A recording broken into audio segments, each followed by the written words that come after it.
All right, .NET security. Building web apps is awesome, but it means sensitive data. Like, you got to think like you're building a digital fortress. Today, top 10 security measures to make your .NET app impenetrable. I've got an expert here to help, our main source.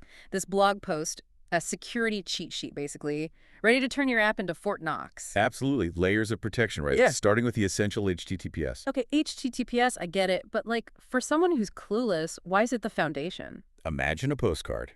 Yeah. Your bank details, right there. Anyone can compete. That's HTTP. HTTPS, it encrypts everything. SALTLS certificates, like armored truck for your data.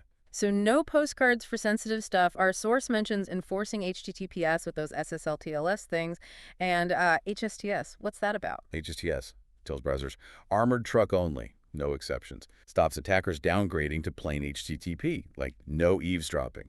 Clever. And Let's Encrypt gives you free SSL certificates, right? Security doesn't have to be expensive.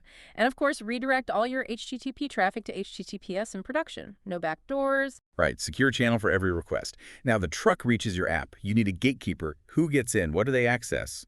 Authentication. Protecting the crown jewels. Our source, it stresses weak authentication dangers.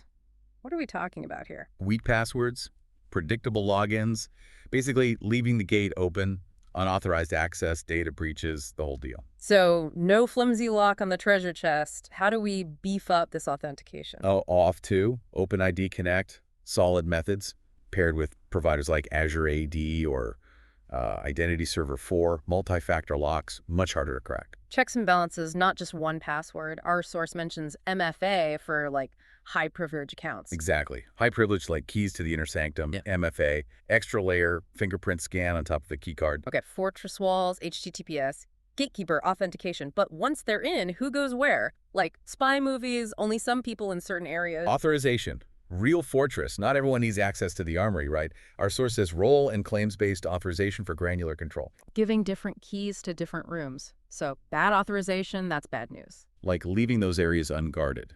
Good authorization. Using roles and claims, you specify who gets what, down to each feature even. The source talks about defining these policies in startup.cs, like access codes for the whole fortress. Exactly. And you wouldn't just give out keys, right? Regularly check, review those roles and permissions. Only the right people, the right access. Stay vigilant. Now, SQL injection attacks. Our source, it uses this analogy, intruder, forged orders, gets to the treasure. Classic attack, but dangerous. Inject malicious code, manipulate your database, potentially steal stuff, modify it, even delete it. That's how they get past the guards, tricking their way in. Exactly. Best defense. Parameterized queries, ORM tools like Entity Framework. They're the intermediaries. User input. It's data, not code. Like guards checking every order before it gets near the treasury. I like those guards. Our source also mentions stored procedures. Insider tip, they say. Stored procedures. Think precompiled code. Lives on the database server. Extra security. Harder to inject bad code. Like a fortified vault inside the treasury. Only certain people get in, and even then, their actions are limited. Double security. Okay, so we secured the fortress, but what about the blueprints? Securely managing sensitive configurations. Protecting the secrets. API keys, connection strings, that stuff. Hard coding it. Storing it in plain text. Like leaving a treasure map out in the open. A roadmap for attackers. So where do we keep these secrets safe? Dedicated secret managers. Services like Azure Key Vault's designed for this. Secure storage, access control. Like a high-security vault for important documents. Vault within a vault. Our source says rotate keys regularly, use environment variables, especially in development. Yes. Rotating keys. Reduces impact if compromised. Environment variables keep sensitive data out of your code, even in development. Even during practice. Protect the jewels, right? Smart. Changing lock combinations, spare keys in a separate location. Now, user input. Unpredictable, huh? Essential, but risky if you're not careful. You wouldn't let anything through the castle gates without checking. Right. No Trojan horses. Our source, same analogy. Checking deliveries for harmful stuff, but here it's malicious code. Right. Validating and sanitizing, that's key. Prevents things like cross-site scripting, XSS, and cross-site request forgery, CSRF. This sounds serious. Break it down for me. Imagine a malicious script. Executes on your web page. Yeah. XSS. They can steal data, hijack sessions, even mess up your website. Our Trojan horse. Exactly. CSRF. Different. Tricks users into actions they didn't want. Exploits trust between website and browser, like forging a seal on a document, authorizing stuff without permission. Sneaky, so how do we stop them? Server-side. C# model validation attributes. Yeah. For the user's view, HTML encoding, like the guards checking every delivery, removing anything suspicious, making sure it meets standards. Our source mentions anti-forgery tokens for forms to protect against CSRF. Critical, like a unique seal on each request, proves it's authentic. A stamp of approval verifies it's from the right source. Secure apps, it's more complex than I thought. You can't assume safety. Never trust user input blindly. Always verify. Sanitize. Now, let's secure the Cathal keys. Interesting. Our source says hardening session management and cookie security. What's that all about? Session data, cookies, they're the keys. Session hijacking, cookie theft, big concerns. Okay, paint me a picture. What do these attacks look like? Session hijacking, stealing someone's key while they're still inside, take over the session, access their account, everything. Cookie theft, stealing the master key, unlocks multiple areas. So unauthorized access to important stuff. Yep. Make those cookies tamper-proof. HTTP only and secure settings. They can't be accessed via JavaScript, only HTTPS. Security features on the key itself. Right, same site attribute. Restricts cookie access from other sites, like a special engraving, only works in specific locks. Our source mentions limiting session duration, automatically logging out idle users. Like a timer on those keys. Deactivate after inactivity, less chance for attackers. So harder to steal, and they expire faster. Let's talk about the attackers who just keep hammering, trying to break in. Brute force attacks. Our source says rate limiting as a defense. Brute force, it's relentless guessing. Passwords, API keys, you name it. Exploit systems that allow unlimited login attempts. Rate limiting, a mechanism on the gate. Only so many knocks per minute. I love that analogy. We slow them down. So rate limiting middleware, API throttling, those are the things our source recommends. How do we actually do that? Libraries like Astronaut Core Rate Limit, they make it easy. Configure rules, IP addresses, client IDs, all that. A smarter gatekeeper. Recognizes bad behavior, protects the castle. Now, even with the best defenses, we can't stop everything. Logging and intrusion detection, our source says it's important. Like vigilant guards. They watch for suspicious stuff, maybe can't stop every attack, but they raise the alarm. Fast response. So it's about visibility, seeing what's happening. Exactly. Logging records, events, you get insights. Intrusion detection, IDS, that's a step further. Actively monitors for weird stuff, alerts you in real time. Logging, reports from the guards. IDS, trained to spot trouble. The source recommends Serilog. Structured logging, easier analysis, and logging the right events, failed logins, weird API access, any escalation attempts. A logbook. Who tried to enter anyone suspicious? Precisely. But even with the best guards, things slip through. That's why maintenance is key. Keeping the fortress in top shape, right? Our source says maintaining the walls, reinforcing weak points. Updated stuff, libraries, frameworks, dependencies, there are cracks in the wall. Attackers love those. Regularly check, patch them up. Strong and impenetrable. Proactive. Don't wait for things to break. The source says use .NET Outdated to check for outdated stuff, and then enable Dependabot on GitHub. Streamline things. Dependabot. Like a team of masons, they inspect the walls, fix cracks before they're a problem. Automating those updates, so much to think about. This is just the start. Strong foundation, but there's more to explore. Well, I'm ready to dig deeper. Back again. Part 1. We built that .NET Security Fortress, HTTPS, authentication, SQL injection, all that. Those sensitive config files, the crown jewels. Critical. Now some specialized topics. Enhance those defenses. Cores, cross-origin resource sharing.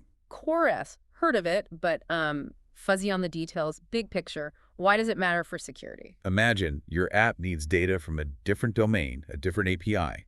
Chorus, that's how they talk. Controlled communication, different web domains. What if it's like not set up right? Could be opening the door to XSS, even data exfiltration, sensitive info leaking because your cores is too open. Data exfiltration, that sounds bad. Real world example. How could that happen? Malicious website, right? They embed a script, tries to access your app's data, your cores policy, too permissive, any origin allowed that could steal stuff, session cookies, profiles, all that. Leaving the back door open, how do we make sure cores is actually, protecting us? Be specific. Don't just allow any origin. Whitelist only the trusted ones, the ones you actually need, like a guest list for your fortress. I like that, intentional about who we let in. And you can fine-tune it, right? Which HTTP methods, greedy, POST, those are allowed from which origin. Even specify which headers are okay. Minimize the attack surface. Give them as little as possible. Not just locking the doors, it's about who gets which keys. Key res, much clearer now. What's next? Denial of service attacks. Die the HS. Oh yeah, those. Overwhelm your app, too much traffic, no one can use it. Like flooding the castle with people. Exactly. Different strategies, right? Rate limiting, we talked about that. Limit requests from one IP. Much harder to flood. Traffic control. Right. Another approach, content delivery network. CDN. Your app, it's on multiple servers, like multiple castles, spread out, more resilient to traffic spikes. One castle overwhelmed, others still work. And for bigger attacks, cloud providers, Azure, AWS, they have DDoS protection, distributed denial of service, like a specialized army defending your network. Multiple layers of defense. Now, security headers. Always wondered about those. They're like little messages for the browser, but what do they actually do? Think shields, added to your app. They're HTTP response headers. Tell the browser how to behave, security-wise. Orders for the messengers carrying an info to and from the castle. Content security policy, CSP header, for example. It says what content sources are allowed on your web pages. Stops XSS attacks, restricts scripts, external stuff that could be harmful. Whitelist. Only allow things inside the castle. Another one, X-frame options. Stops your pages being embedded in iframes on other websites. Protects against clickjacking. Clickjacking, that sounds sneaky. A bit, yeah. Attacker makes a fake button. Nick's harmless. But it's overlaying a real button on your site, hidden in an iframe. User clicks, thinks they're doing one thing, but they're doing something else on your site. No fake facades. Other security headers, too. Each one adds protection. Moats, drawbridges, all that. Security headers, powerful, often overlooked. Enhance those defenses. Now containers, Docker, all that. Lots of us use them. I know there are security things to think about. Containers, they're popular. Security from the start is essential. Securing those containerized castles. How do we do it? A secure base image, that's step one. Like choosing a good builder for your castle. Strong materials, good practices. Don't just grab a random image. Trusted source, good security track record. Solid foundation. Minimize what's in the containers. Fewer packages, smaller attack surface. Keep the castle compact, fewer entry points. Lean and mean. And before you deploy, scan those images.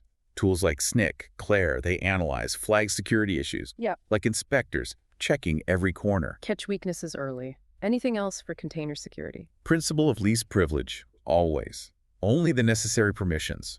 If compromised, limited damage. Different security clearances for different areas. Compartmentalizing, right. Any tools to monitor those container environments? Falco. Monitors for suspicious activity, real-time alerts, like sensors and alarms all over the castle. Okay, secure image, minimize what's inside, scan, least privilege, monitoring tools. That's a lot. Good start.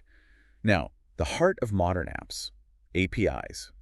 Our source, it doesn't go deep here, but we got to talk about it. APIs, the gateways to data and functionality. Protect them. Entry points to your fortress. Heavily guarded. You don't let just anyone in. Authentication, authorization, all that. Controlling who gets in, what they can do, best practices for securing those entry points. Just like user interfaces. Robust authentication and authorization, every endpoint. OAuth 2, OpenID Connect, those secure protocols. Verify identity, check permissions. Checking credentials at the gate. What else can we do? Never trust the API data blindly. Validate, sanitize, just like user input. Can't assume good intentions. Malicious stuff could be hiding in there. Rate limiting, crucial, especially public APIs.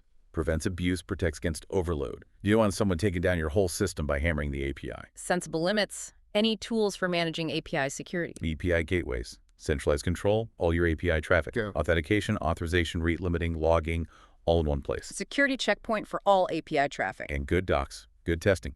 Clear documentation, developers use it right. Thorough testing, catch vulnerabilities early. Not just building the gateway, it's about making sure people use it correctly. Now, we talk about preventing errors, but what about handling them securely? Our source doesn't say much about this. Super important. How you handle errors, it can impact security. You don't want to reveal the castle's secrets if something goes wrong. No hints for the attackers. Error messages, they got to be informative, but not too revealing. No sensitive info, connection strings, file paths, that stuff. No spilling the beans. And handle them gracefully. No crashes, no weird behavior. A minor issue shouldn't bring down the whole fortress. A plan for when things go wrong. Everyone knows what to do, the alarms go off, but the castle stays secure. Exactly. Now, code review. I know it's important for good code, but security. Help me connect the dots. The second set of eyes, like a proofreader. Yeah. But they're catching security holes, hard-coded passwords, SQL injection stuff, bad validation. Fresh perspective, security focused. Developers review each other's code? way more likely to catch those flaws. Expert architects checking the blueprints, right, before we even start building. Makes sense. To make those reviews even better, are there specific things to look for, security-wise? Input validation and sanitization. Is it done right? Authentication, authorization. Are the right people getting access? Error handling. Are those messages safe? Secure libraries and frameworks. Are we using them right? Data protection. Is it protected in transit, at rest? Logging and monitoring. Are we tracking the right events? A checklist for our code reviewers. Regular code reviews. Catch those issues early. Tools like GitHub pull requests help manage it. Okay, technical defenses, all that. But what about people? Social engineering. Our source doesn't go deep, but it's huge.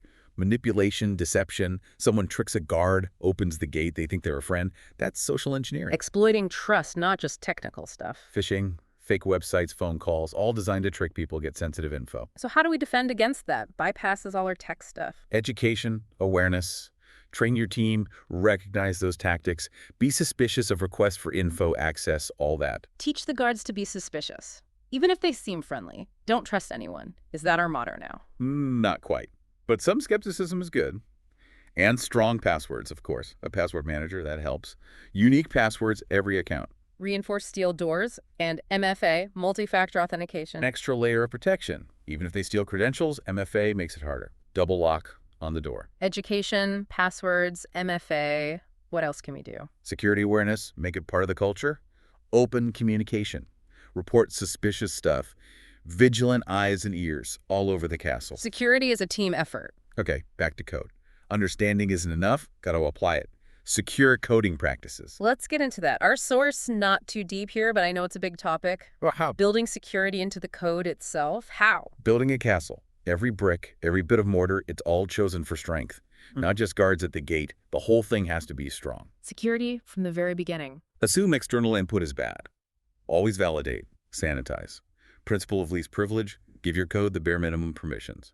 Fail securely. Don't leak secrets if things break. Security by default. Use secure frameworks and libraries. Don't make it optional. And keep it simple. Complex code is harder to secure. Guidelines. A blueprint. And it's a journey, like security itself. Stay up to date. Learn new stuff. Keep upgrading those castle defenses. Security is not a one-time thing. Got it. Serverless computing, AWS Lambda, Azure Functions, all that. Scalability, easy deployment. But new security stuff to think about, right? Definitely. Serverless, lots of advantage. But security, it's shared responsibility. The cloud provider, they do their part. You secure your code, your data. They build the walls, the moat. We protect what's inside. Same best practices apply. Parameterize queries, validate input, protect secrets, all that. Core principles, different environment. Adapting to the new world. Serverless specific stuff too. Permissions for your functions, for example. Least privilege each function. Like roles in a castle, limited access based on duties. Compartmentalizing. Monitoring. How do we make sure things are running smoothly? Cloud providers have logging, monitoring tools, track what's happening, resource usage, errors, sensors, and alarms. Gotta have that visibility. Security tools, too, specifically for serverless. PureSec, Protego, those can help. Security specialists, inspecting your serverless castle. Okay, securing the functions themselves. But third-party services, integrations, those are common? More complexity, I'm guessing. Our source doesn't really talk about this. Very important point. Third-party integrations, they add functionality, right? But they can bring vulnerabilities, like bridges to other castles. Expand your reach, but create new entry points. We gotta secure those bridges too. Before you integrate, vet them. Security practices, authentication, data encryption, how do they handle vulnerabilities? A background check. And minimize data sharing. Only what they absolutely need, like controlling traffic on those bridges. Limiting the damage if something happens. Monitor closely, log everything, watch for anything suspicious. Guards at the bridge. Vigilance is key. Be prepared. Worst case scenario, you have a plan. What if a bridge is breached? Contain the damage, notify people, fix the issue. A battle plan. Microservices. What? Monolith apps, breaking them down. Smaller, independent services. Talk to each other over the network. Scalability, flexibility. But I'm sensing a but here. It's like a network of castles, right? Okay. Not just one big fortress. Secure each one, plus the communication between So them. the whole kingdom. Secure communication. Yeah. HTTPS, authentication, authorization. Who has access to what service? Tunnels and checkpoints between the castles. Isolate them. Dedicated resources, no direct access to other services. Moats, drawbridges, keep intruders from moving around. Containing the damage, limiting the impact, monitoring. How do we see what's happening in this whole network? Logging, tracing, monitoring tools, track requests, performance, security issues, sensors and alarms across the whole network. See the big picture. A service mesh, dedicated layer, handles communication, Yes. includes security features, authentication, authorization, encryption, all that. Centralized security command center. Exactly. Service mesh is a powerful tool, especially for microservices. Wow, part 2, we covered a lot. Cores, DOS, containers, APIs, microservices, secure applications. It's more than just a few steps. It's a process. And things change, right? New attacks, new vulnerabilities. How do we stay ahead of the game? Final part of our .NET security deep dive. We've come a long way. HTTPS, containers, APIs, microservices, you name it. My security knowledge definitely leveled up. A journey, that's for sure. But even with all that tech stuff, there's one thing we haven't really talked about. People. Our source, it's mostly technical, right? But security, it's about people too. Best defenses in the world if someone forgets to lock the door. Exactly. Hot walls, guards, all that. Someone leaves a gate open, it all falls apart. How do we create a security culture then? Everyone knows the risks, everyone helps protect things. Education, awareness, make security training part of, like day one for new developers, and regular sessions for everyone. New threats, common attacks, how to stay safe, all that. Like fire drills, earthquake drills, everyone knows what to do because they've practiced. Security awareness, same thing. Exactly. And not just technical stuff.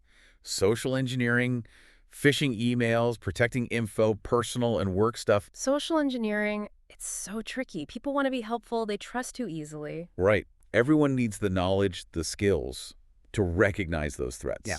And how to respond. Education, check.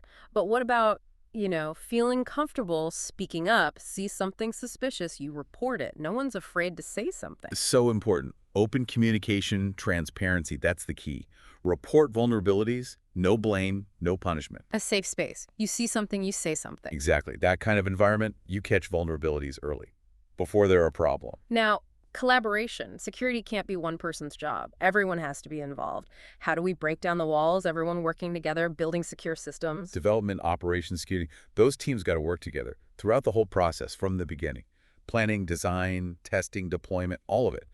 Architects, builders, guards, all working together. Stronger defense. Exactly. Security from the ground up. Incident response.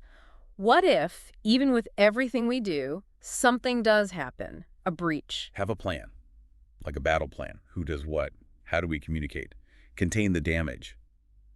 Fast response. It's not just about preventing attacks, it's what happens after, right? Exactly. Your plan needs to include how do you detect it, analyze it, how do you contain it, get rid of the threat, restore everything, recovery, getting back to normal safely, and after, review it. What happened? What can we learn? A playbook for a crisis. Everyone knows what to do. Security, it's not a finish line, it's a journey. You keep learning, adapting, collaborating. That's how you build a strong defense. The threats, they never stop changing. This deep dive, so much good info. I feel much more confident building secure .NET apps now. That's what we want. Developers, organizations, building secure software, protecting users, data, businesses. Security, it's everyone's job. Together, we make things safer. Thanks for joining us. Hope you learned some useful stuff, can use it in your own projects. Until next time, stay vigilant, stay curious, and keep diving deep.